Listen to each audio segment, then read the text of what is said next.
मध्य प्रदेश के सीएम बनेंगे ज्योतिरादित्य सिंधिया। विजयवर्गीय की मदद से सीएम की कुर्सी तक पहुंचेंगे सिंधिया। कैलाश विजयवर्गीय से सिंधिया की मुलाकात से चौंकन्ने हुए मामा शिवराज।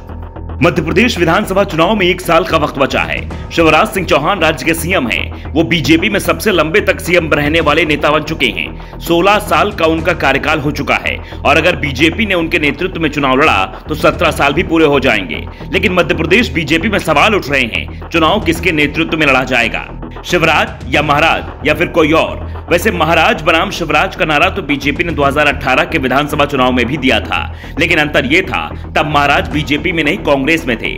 महाराज मतलब ग्वालियर राज परिवार के सदस्य ज्योतिरादित्य सिंधिया। सिंधिया इस समय केंद्र में मंत्री हैं। उनके पास नागरिक उड्डयन और इस्पात मंत्रालय है। लेकिन सिंधिया का मन दिल्ली में कम भोपाल में ज्यादा लगता है, इसलिए उन्होंने भोपाल में सरकार से अपने लिए महल नुमा बंगला भी अलॉट करा लिया है और वो दिल्ली की जगह भोपाल में ही जमने का प्लान भी कर रहे हैं। दरअसल सिंधिया की नजर सीएम पद पर है। वैसे भी बीजेपी में दूसरे दलों से आने वाले लोगों को पूरा मौका दिया जाता है। असम के सीएम हेमंत बिस्वा शर्मा हो या उसके पहले सीएम सर्बानंद सोनोवाल, दोनों कांग्रेस से बीजेपी में आए और सीएम बन गए। मणिपुर के सीएम हो या फिर कर्नाटक के, ये दोनों भी दूसरे दलों से बीजेपी में आए थे।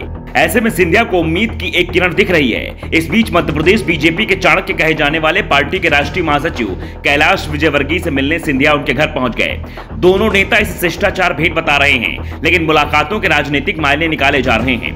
दावा किया जा रहा है कि कभी सिंधिया को निपटाने कस्में खाने वाले विजयवर्गीय अब उनके साथ मिलकर शिवराज सिंह चौहान को निपटाने की प्लानिंग करने लगे हैं, क्योंकि सीएम की कुर्सी पर उनकी भी नजर है, लेकिन मामा उसे मजबूती से पकड़े हुए हैं। विजयवर्गीय पहले शिवराज के बेहद करीबी होते थे। शिवराज के पहले और दूसरे कार्यकाल में विजयवर्गीय ही इंदौर को लेकर सारे फैसले करते थे। बीजेपी कार्यकर्ता विजयवर्गीय को इंदौर का बाल ठाकरे तक कहते थे। विजयवर्गीय ने सिंधिया खिलाफ भी चुनाव लड़ा था। वैसे ये कोई राजनीतिक चुनाव नहीं था, ये चुनाव था क्रिकेट का। 2010 में मध्य प्रदेश क्रिकेट बोर्ड के अध्यक्ष पद के चुनाव में सिंधिया और विजयवर्गीय आमने सामने आ गए थे। कड़े मुकाबले में सिंधिया ने विजयवर्गीय को 10 वोटों से हरा दिया था। विजयवर्गीय की बढ़ती ताकत को बाबा शिवराज अपने लिए खतरा मानने लगे।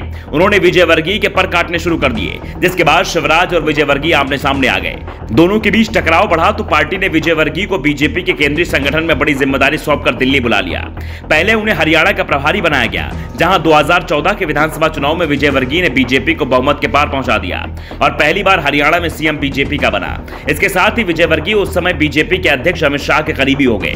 उन्हें बंगाल की जिम्मेदारी दी गई, लेकिन उनका मन अभी भी मध्य प्रदेश की राजनीति में ही लगा हुआ है। दूसरी ओर सिंधिया भले ही केंद्रीय मंत्री बन गए हों, लेकिन निशाने पर मध्य प्रदेश का सीएम पद ही है, जो 2018 में उनके हाथ आते आते रह गया था।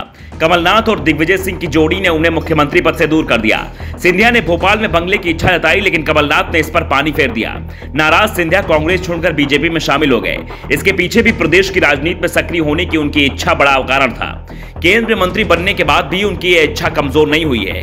वे अगले साल होने वाले विधानसभा चुनाव के बाद अपने लिए प्रदेश में बड़ी भूमिका तलाश रहे हैं। इसके लिए वे पूरे प्रदेश के दौरे कर रहे हैं और तमाम नेताओं से मुलाकात कर रहे हैं। इंदौर में विजयवर्गीय के घर मुलाकात भी उसी एक कड़ी का हिस्सा है। सिंधिया और विजयवर्गीय की दोस्ती दोनों के लिए मददगार हो सकती है।